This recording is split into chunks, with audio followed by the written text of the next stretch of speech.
up, everyone? Welcome to Ginger Runner Live, episode number 420.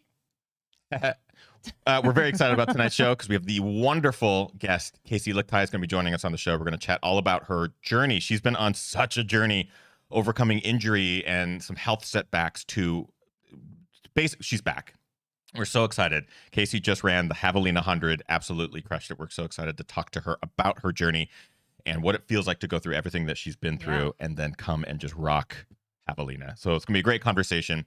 Sit back, relax, everyone. Ginger Runner Live begins now.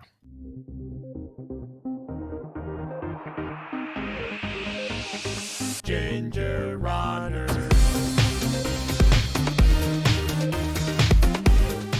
Yay! Thank you. What's up? Hi and hello. Welcome to Ginger Runner Live, episode number 420. Thank you for taking some time out of your busy Wednesdays to spend a little bit of it with us. We have an exciting show tonight. Kim, how are you? I'm doing well. Good. I'm doing well. I'm excited about tonight's show. Fan favorite. Have already had numerous people type fan favorite. Fan favorite. Probably one of our favorite guests that we get to have on Ginger Runner Live from time to time is the wonderful Kaci Lickteig, and she's joining us on tonight's show to chat about her journey. She's been on one hell of a journey in the last couple of years, through the pandemic, through injury, through health stuff, and she's back. She's crushing it. She just ran Javelina 100. We're excited to talk with her about that experience. But before we introduce our wonderful guest, there is this wonderful co-host. Hello. Hi. Great job. Thanks, I did it.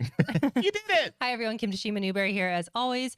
We will be bringing Kaci on in just a moment. So if you have questions for Kaci, please ask them in the chat. We have a lovely little Q&A link button at the top of the chat that we're trying out. Cool. So try and use that. If it is problematic for you, that's fine. You can just ask in the regular chat as well. That's right. We are testing a new feature that YouTube just rolled out for us this week where you can ask questions throughout the show, but it gives us kind of a little folder that has all the questions so we can kind of click through them as we go, and the conversation can stay as lively and as present as possible while that happens.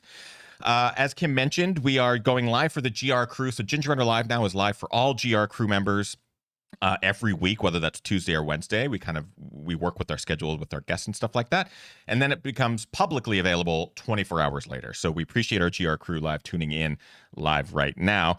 If you would like to join the GR crew, it's very easy. Head on over to patreon.com/thegingerrunner. All tiers get access to some cool, amazing perks, including these live shows, daily live streams, films, reviews, all the stuff happening behind the scenes. We like to mention one individual in particular at our top tier, and that's Mr. Brian Sands. He's been a longtime supporter of not just our channel, but multiple channels across the trail running space. We love him. He's an amazing member of our community.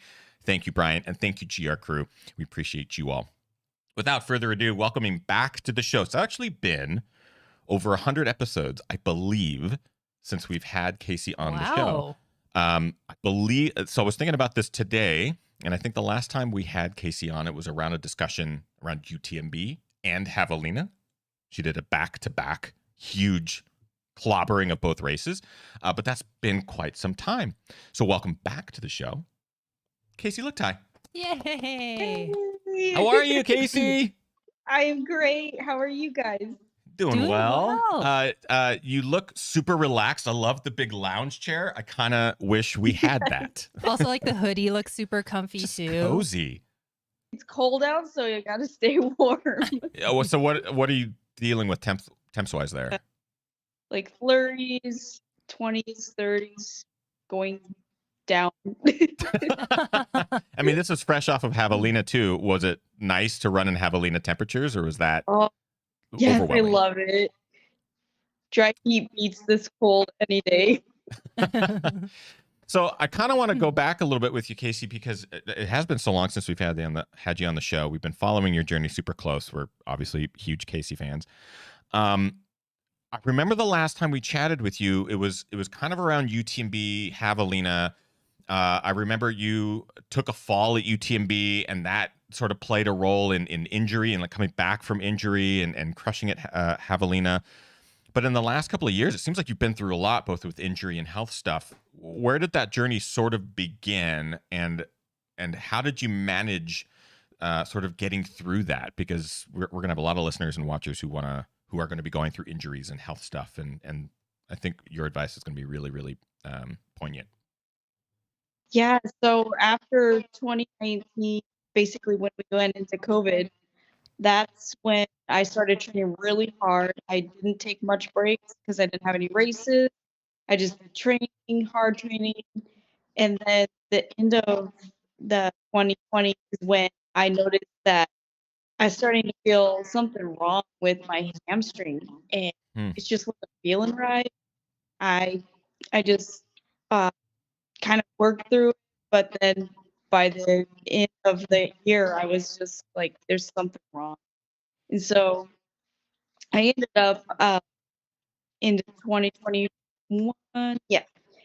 So basically, that year was like trial of error. I just didn't know what was going on. I saw a back doctor, and then it wasn't my back. So I was like, okay, well, it's nothing serious. Let's just keep running. So I did Western States, High Lonesome, and still nothing was working, and it felt like my leg was dragging. Hmm. And I started looking, and my shoe was like worn completely off on my right side. And I was like, that's not right. As a therapist, like, mm, there's something wrong. Yeah, like a mechanical thing for So, sure. yeah. And it just got worse. I had Rio de Lago signed up for that as my last hurrah. That was the first race I've ever went into and wondered, like, am I gonna finish this? Oh Can I wow. Mm. start? Yeah. And it scared me. Like, I've never felt that. And I ended up running it, but it actually was like a blessing in disguise because I hit my right foot on a stump at like mile 30, and I felt something snap, and I was like, "Oh crap." And I finished the race, had to walk the last 20 some miles, and then that's when I got my diagnosis that you basically tore off your hamstring, and Oh. I had to figure out, like, okay, so the only option is surgery. So this year was my comeback year from surgery, and it's my first surgery I ever had, so it's really scary. Yeah. It's just hearing you sort of retell this story. It's I can imagine when you have a hamstring injury. Were you handling it in real time? So as you were sort of felt like, oh, something's kind of off with the hamstring. Were you getting treatments or like seeing a PT as well and kind of getting it handled, Yeah, or and so you thought? I was bouncing off ideas from my PT, and it was just like, there's just something not right. And we tried to work on strengthening, but like the doctor when he did an MRI, he's like, there was about 1.5 inches of your hamstring tendon that had retracted, and it was never gonna heal back without surgery. Ugh. Mm. So with the surgery, this is your first surgery that you mentioned there. What's sort of the mindset that you have going into this? I I've never been so afraid in my life because I was like, well, what if something happens during surgery? I don't get to run evermore. I mean, it was like that weighing the pros and cons, but then again, if I didn't have it, I still can't run the way I want to. And so it's like I could drag a leg around and still get around without surgery, but if I want to be happy and run happy again, I had to do it. Did they have any sort of insight as to what recovery was going to be like? Basically, did you have hope? Like, did the doctors provide you with a, hey, yeah, we're going to fix this and you're going to be able to run again? Or was everything up in the air? I have an amazing surgeon. His name's Dr. Bird, and I sat down in his office when he was looking at me, and I bluntly said, "Can I run Western State if I have surgery?" And he looked at me and he said, "When is it?" And I said, "The end of June." And he said, "Well, for a normal person, no. But knowing who you are and what you've done, you can run it. I don't want you to race it." So that was my mindset. And I said, that's my number one goal to finish, like focus on this recovery, not do something stupid and have setbacks. So I had that as my number one goal. That's amazing. I mean, you're already a superhero. We already look at you as like this amazing ultra runner, and we're just such big Kaci fans. But to know what you had to come back from, just even to the line at States and then to the line at Javelina, and what was the journey like coming back from the hamstring surgery? So you wake up from anesthesia and you sort of have this. I'm assuming you probably have like a schedule of you have to take 2 weeks off, nothing, and then what was that like? I had to be on crutches for 3 weeks, Okay. toe touch. I could not bend past my waist. I couldn't put pants on. I couldn't do anything. It was the most miserable time I've ever been. And I had my mom there, and she helped me with everything. But then I was like, I'm independent. I need to do this on my own.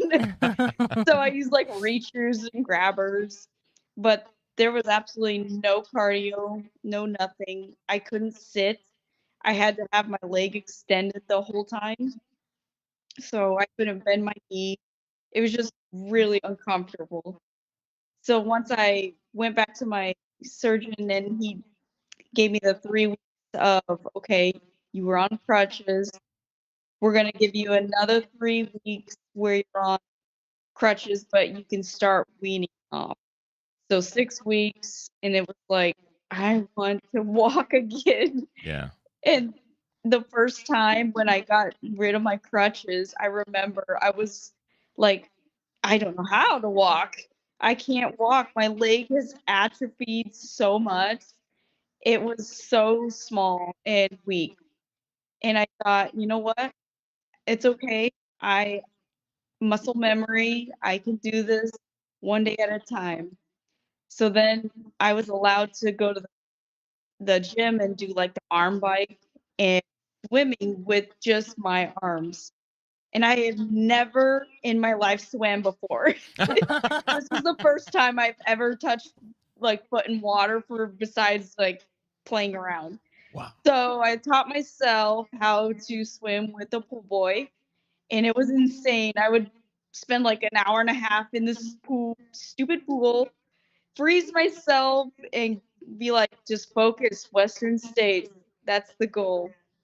And finally, I was able to get on the bike after like, I think it was 8 weeks, and then 10 weeks, the elliptical, started walking, and 13 weeks, he said I could start jogging, which jogging, walking, progressed Yeah. to like, I'm going to sign up for a marathon with my friend in May.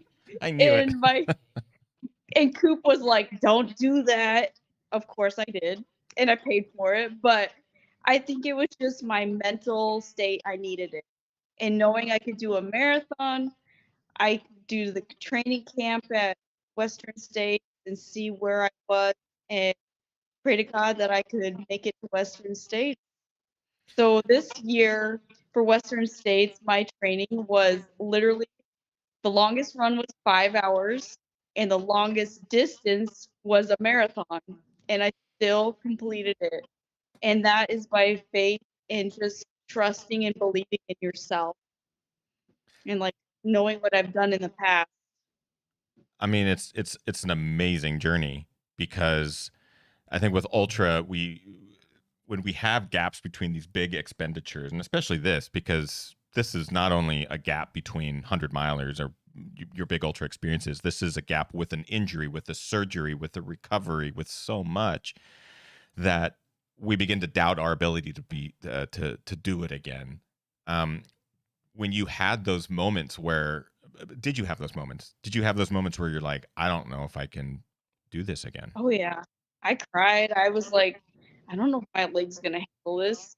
It hurt. I mean, it's weak still. I knew it wasn't strong, but I just like, you know what? This is what I love and it's my passion, and it's about trust and faith. To know what you actually ended up doing and like what you were able to accomplish is, and hearing a bit of this story is like, Holy crap, this is amazing. We are live with Kaci Lickteig. If you have questions for Kaci, of course, drop them onto our Q&A chat icon there at the top of the chat. But Kim, I'll let you take it away. Yeah, Eric did ask earlier, and I think you just answered this. Eric asked if Jason Koop is still your coach. Yes, since 2014, my first Western States. Oh, wow. Yes. That's awesome. You guys are almost at a 10-year anniversary of Yeah. coaching. I know. That's pretty cool. Eric also asked, can you speak to the benefits and changes of coaching over the long term with the same person? So you've obviously been with Coop for many, many years. Can you talk about the benefits of having the same coach over time? Yeah, so working with Coop, he really knows me inside and out. Like he can basically guess what I'll do, or he adjusts because he knows what I'll do. I Casey factor a lot of things, which is like I had 2 miles to my run, so he adjusts for that. And just working with him, talking with him makes me feel like he knows me and he knows my goals and he knows what I'm capable of. And it's been really helpful. And he believes in me. And that's huge. That's awesome. Question from Deb. This is kind of question/comment from Deb from the Discord. And Deb says, I would love to know what Casey's superpower is. What an amazing comeback from hamstring injury and surgery. She was such a joy at Javelina, a fan favorite, most definitely. Oh, thank you so much. And Deb I love also all did you ask. guys. This is why we do this sport. Yeah, no doubt. Yeah. And Deb also asked if you have any goals for 2023 or if you're even thinking about that at this point. Well, my number one goal is Western States now. So that's my my biggest goal. I'm so excited to be back there. Yeah. Number Congratulations, 9. by the way. You just announced it, or you just found out, I think, a couple days ago. Yeah, last Monday. It's freaking awesome. I cried my eyes out at work, and they're like, "What are you crying about?" And I'm like, "I got into my favorite race." And like they're like, "Oh, we know now."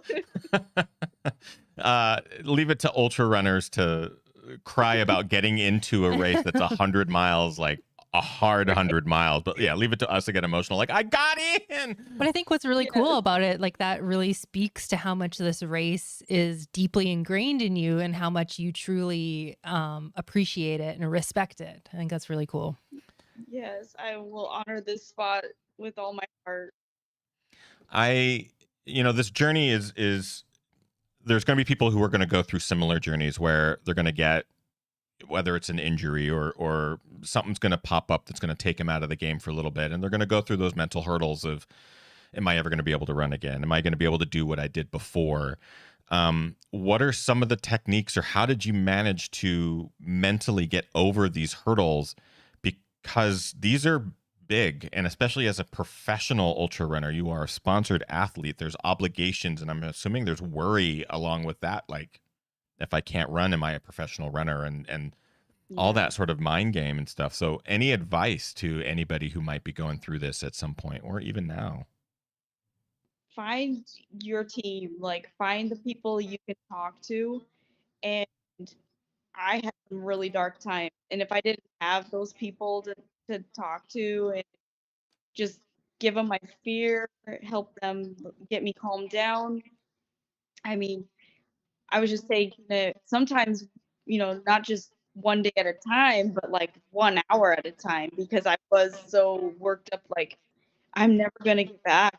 I mean, when I was swimming, I was like, this is not doing anything for my legs, but Right. you know what? It's mentally helping me, and I'm staying somewhat like in my mental game. So don't doubt yourself. And like I said, find those people that you trust and that are going to talk you off the ledge however many times you need it. They are the ones that are going to be there for you. And and you can find them. Hold on to them. Don't let go, cuz injuries are going to happen. They suck. Everybody's path of recovery is different, but you just got to keep finding your path and finding the way and let others help. It's hard, yes, but we can't do it alone. And that's kind of a learning curve. And that was a huge one for me. Yeah, I think with like running in general, people might look at it as an individual sport, but when we're doing ultras, we don't hesitate to ask for pacers or for crew and those types of people to support us while we're in it. So why not ask for those types of people to help support you when you're injured and out of the game for a while? 1,000%. Yeah, here, Right. Kaci. I imagine you have your team, right? And I do. I think I just read this quote today. Actually, I forget it might have been Amelia or you or someone posted something about ultra running being a team sport. As much as we It want to is. call it an individual sport, it's a team sport. And even if like you get injured and you think, well, I don't want to be around the people that are running because it's gonna trigger me to be sad, and you can definitely find other ways to make yourself happy, help back, um, do stuff for them, take them treats when they're on their training run, or just be part of that circle because that is your circle. That's amazing advice. There's a couple crew members that are going through some pretty big injuries right now as well, and they spoke to me about how they are continuing to. They found themselves in a place where running couldn't happen for them, but they still wanted to be connected to the sport, and they're volunteering or they're going to a That's group run and they're great. going to be there giving out donuts at the start or something. And it's like that is such a beautiful way of continuing to be involved with the sport, even if you Yeah, can't participate, right? that's our community. I Yeah. mean, if you can't run, volunteer and be there, just like there for us when we need it. How has your perspective on training changed, or has it? Are you taking long runs easier? Are you more focused? Did you dial back in mileage, or sort of, coming from States to Javelina? I'm curious how your training has maybe shifted now that you're on the other side of this big injury. So yeah, I had to train a lot. So after Western State, I took some downtime, kind of let my body recover, and then I did some more like local 50Ks, and I went at a effort that I felt was sustainable. I didn't do any speed work at that time for those, but then leading up to Javelina, I asked Coop, I was like, let's throw in some speed work. I want to try it. So I started doing that, and lo and behold, my hamstring wasn't ready yet. It's still not 100%. So I ended up straining it a little bit, and I knew right then, I was like, back off. And I talked to Coop, and he's like, yeah, let's nix it. Let's just, if you want to run Javelina, we can do it without speed work and just, base mileage. And so I ended up taking that week off and then just doing my normal runs, basically the gray zone all the time. And like when I got to Javelina, I had no idea what to expect. Right. In the past, when I ran it, I was like in marathon shape. So I'm like, I had, speed work, lots of things that were gonna, give me confidence in how fast I could run. This year, no idea. I just went in, I was like, I'm just gonna go by feel and effort. That's the whole thing this year has taught me is just be in tune with your body. So it was when I finished, I was like, holy cow. I'm like, I didn't do any speed work, but I was as fast as the last couple times. So I was like, okay, it paid off to listen. Yeah, I was curious about that because you come off of States, so that probably gave you a good indication of where your base fitness was. You were able to get it done, and you clearly had a lot of fitness carry over even despite the surgery. So I was curious what your training was going to be like for Javelina. Very different race, right? Yeah. Did you do any specific heat stuff, or I mean, you have hot summers there, but were you able to train in heat before Javelina or anything like that? Yeah, I'm good in heat. Unfortunately, that's like kind of my superpower, I guess. Yeah, there it is. So besides that, like all summer, I always run after work, so it's always like the hottest part of the day. So our humidity, I mean, I really tolerate that heat, and I have a lot of training in it. I didn't do any sauna or anything like that, but basically just mileage and out in the heat, sun. That's excellent. I mean, it obviously worked out. At the start line of Javelina, I know that you have a close connection to this race and that community and those people, much like States. You've run it before, you know that course. Was there any trepidation or worry, or do you still run? Was there running with doubt early on? Just like, is my body going to be able to do this? Or at this point now, are you much more confident? Like, that injury is healed. It is no longer in my conscious. Like, where's the mindset there with the injury? I still worry about it because I know that the hamstring's not 100% yet. But when I went into the race, I felt like from a year ago, I had so much more confidence because when I started Rio, I really didn't know if I was going to finish. I was scared. I Right. was like, my leg, I don't know. It's just going to be a crapshoot and I'm going to give it my best. But going into Javelina, I was like, I know I can do this. I just have to be smart. I can't outrun my body. And that's kind of what I did. The scary part of that race was on the third loop. I hit a rock right with that hamstring, and it like sent these jolts down my leg, and I had to stop and walk. And Anne Marie Madden was with me, and she's like, are you okay? I'll walk with you," and because that looked really bad, and she did. She was so sweet. She walked with me, made sure I was okay. And then I was like, I'm gonna stop at this aid station for a minute, stretch it out. It scared me. I was like, what if I did something? Yeah. Even though in the back of my head, my doctor said, that sucker's anchored up there, it's not coming out. So I just had to think, like, okay, just maybe scar tissue, it's irritated, and then get back down on it. Mia, sorry, my dog's down, down, down. But like, get back out there and just have faith. And the uphill, like that climb out up to Jackass Yeah. aid station was like really hard because it was like my hamstring's not feeling good. But on the downhills, it felt great. So I was able to run real well on the downhill. It was just interesting. I don't know. I'm sure it's going to continue to be a bit of a learning curve in like what triggers it or what doesn't, or having a race like this where something happens, a tweak or a rock, you kick it and you're like, whoa, and it twangs that injury, and just getting over that mental part of like, you're fine, you're okay, like everything is, it's locked in there, it's not going anywhere. We talk about injury and overcoming the mental side of injury often on this show because it is such a huge part of it. It's not just the physical ailment healing, it's and not you're like good. You get injured and you get fixed up and you're good and you forget about it. It's usually, that thing is usually kind of just sitting in your mind. Yeah. There's always the echo of the PTSD or the like, if it happened once, could it happen again?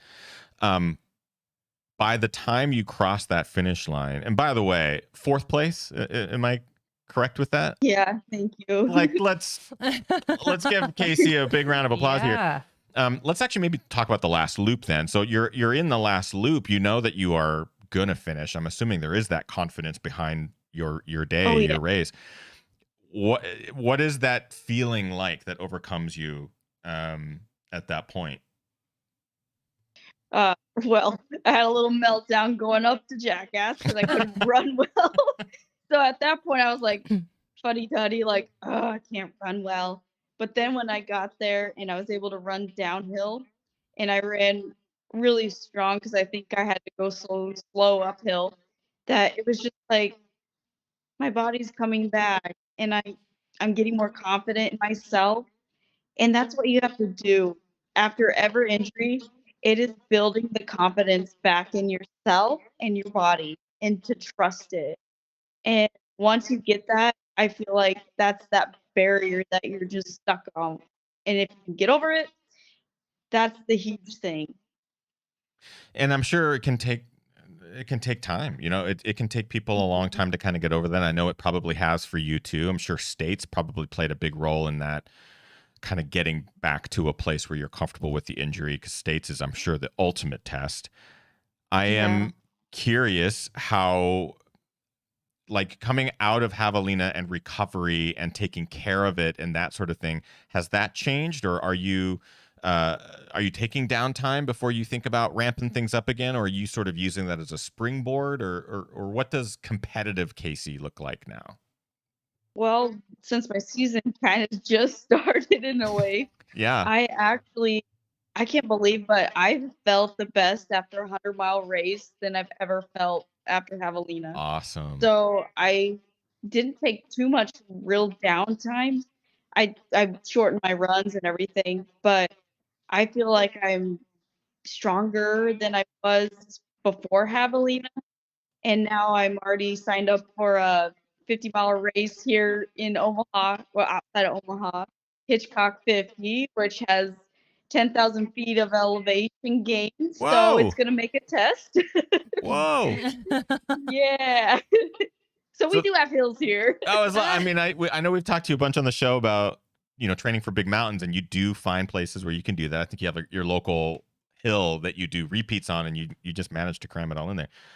How are they getting 10,000 feet of vert in it? Is it like a full on mountain course? No. It's like uppercuts of 250 feet of Ah. steep uphill hills in December, which could be snowy and cold, and it starts at 9:30 at night. Oh, Oh. wow. It's a night race. Well, I mean, the part of me that really likes pain, I'm going, this sounds awesome. And then the other part of Yeah, me who's, the guy who likes to keep myself safe is also like, what is that about? So you're doing right. that next. When is And that coming up? it's December 10th or 12th. It's somewhere in that range. Okay. I did sign up for it when it was 70 degrees out, so I'm like, that's smart. You like finish How bad Javelina. can it be? Yeah, how bad could it be? December? Omaha? Yeah, it's no big deal. I mean, what does a winter run like that look like for you? Are you having to bundle up a ton, or are you so seasoned with cold weather that you're the person out there in shorts and a singlet? Like, No way. no. I can't tolerate the cold. I am like 3 pairs of gloves. Let's do double tights, a puffy jacket over like 5 more layers. Okay. All right. She's human. Yeah. Yes. That'd be really funny if the Heat superpower. is a superpower, not cold. What if it was No, both? cold is not my friend. What if it was both? We are so damn happy for you, Kaci. Just to like, your journey has been nothing short of inspiring for a lot of people, and you've been very forthcoming with a lot of sort of the trials and tribulations and the ups and downs. And what's the response been like from people who sort of follow your journey? Because you have been open with, it's not always been flowers and rainbows and happiness, right? Right. Like it's had tough times. What's the response been like from people? Extremely supportive. I mean, people come out and say, this is really helping me because I'm going through the same type of injury or a similar thing where they're injured, they haven't been able to run for a long time. And just knowing that someone else going through it, you can like celebrate the misery of injury together and support each other. I found so much support and just opening up about this injury, surgery, and then getting uh, back on the trails. And I mean, it's nothing to hide. Yeah. We're human. We're Yeah. not superheroes. Has it been, we talk often about like reframing things, because obviously it's when you're in it, when you're dealing with an injury, especially a big one that involves surgery and having to recover for a long period of time, when you're in it, it's difficult to see the light, and it's difficult to sort of turn that negativity on its head. Now that you're sort of in hindsight and it's in the rear view, do you look at it as sort of a life lesson or a positive experience? Like, how I guess moving forward, how can you look back at this as sort of a learning tool or something positive? Have you been able to shift to that mindset yet, or is that a goal? Absolutely. This whole year has been about patience. It's taught me extreme patience. And that's something I didn't have before in the past. It would be like, rush to this, rush to that. But it's brought me gratitude of the gift of running that we can get it taken away at any moment. And if it's a part of you, it's very hard. It's like losing a loved one. And to learn how to deal with it and learn where your connections are and to reach out and make it stronger. We tie so much of who we are to this sport, and especially with ultra, where you in your race go through so much as it is. Like you live so much life during an 100-miler that you can't help but feel that connection to it. And when it gets taken away, whether that's injury or anything, it feels like everything, your whole life just got ripped away, right? So it does. I hope people listening or watching can take just a little snippet of what Kaci's been talking about today, and just looking at her journey and how magnificent you've been, Kaci, through all of it, whether that's being open with what you're going through, the positive or the negative, but also knowing that you got to where you are now. People are going to go through stuff, and there's always light, and you can always end up surprising yourself. Maybe one last live question. Yeah. Can you click on that one? I will click on it. Oh yeah, I don't see those in my chat. Question is from Brian. Brian says, "Hi Kaci, what do you hope to leave as a lasting impact on the ultra running community?" And I can't read. I can't read the small text. It says, "Is injury recovery a defining aspect?" I don't believe it should be. It's part of just what we do, and it shouldn't be like, I don't know, we shouldn't dwell on it. We should respect it, but not dwell on it and learn from it. We have to learn from our mistakes and build upon them and move on and help others with it too. If you come across somebody that has the same thing, you can give them your advice and, hope that they can get through it then too. I love it. Our guest tonight has been the always amazing Kaci Lickteig. We love having her on the show, and this last summer has just been incredible to follow her journey, all that she's been through with this surgery, with hamstring and everything, and to be able to finish both Western States and Javelina and be getting ready for a freaking 50-miler with 10,000 feet in December. Like, please post during that if you can, Kaci. Are you going to be racing it, or are you just going to be like out there having fun? Is it like a local sort of backyard thing? It's local and it's fun, so I'm sure I'll be like semi-racing, but also just having a party. Regardless, we hope to sort of to follow this journey, to see what's going on. We're so damn happy for you, Kaci, and you guys are the best. We'll give you the opportunity here. Anywhere that people can follow your journey, can follow you on social networks or reach out to you, that sort of thing. This is your opportunity. Where can we find you? I had to get a new Instagram handle because it got bought. Somebody stole it. So it's now at Pixie Ninja 44 instead of the Ultra Runner Kaci or something like that. And then I'm on Twitter. I'm on Strava as my name, and Facebook. Fantastic. Instagram. Give Kaci her account back. This has been a wonderful show with the incredible Kaci Lickteig. We love just having her on the show. You all know what to do, crew. Go follow her, show her some love, and thank her for being on the show. And I can't wait to follow the 50-mile journey in December. I'm excited. You too, Kaci. Your journey, again, has just been so damn inspiring. We loved following everything. And you truly are a fan favorite. I feel like you're one of the names that will constantly come up when people are talking about who they look up to in the sport and who they enjoy watching race in the sport. Yeah. Yeah. I mean, we're not just blowing smoke, Kaci. It really is. You are a perfect example of what our sport is about, not just as a runner and a person who experiences community and loves community and gives back, but also this incredible elite athlete who wins these races, but is out there high-fiving everybody and just being such a part of the experience for all. That is so someone who gives so much to so many. What is the term for that? It's very humble. You're very humble, but it's generous. Generous. You're so generous and caring. Awesome. Yes. Superpowers. So thank you, Everybody Kaci. that does this is. We appreciate you. Our guest tonight has been the incredible Kaci Lickteig. We thank her for being on the show. Before we wrap up, though, we do like to recognize members of the community who go above and beyond. We call it our GR Crew Member of the Week. Kim, who is this week's GR Crew Member? There's a lot of crew members out this weekend doing awesome things. This week, though, I wanted to shout out Stacy Bacon. And Stacy ran the Thunderbird Trail Run in Norman, Oklahoma. And also a shout out to Vivian Savaras, who is there volunteering as well. Huge shout out. And we loved seeing there were some good crew gatherings this weekend across the country. Yes, it was really, I really love neat. seeing crew show up for each other. It's super fun. It's one of my favorite things. That's it, everyone. Thank you so much for tuning in to Ginger Runner Live, episode number 420. We hope you had a fantastic Wednesday.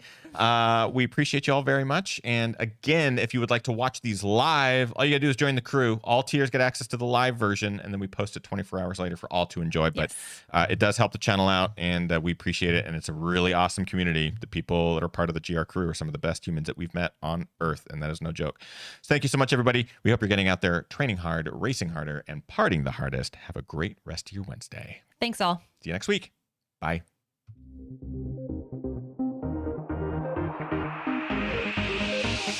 Ginger Ride.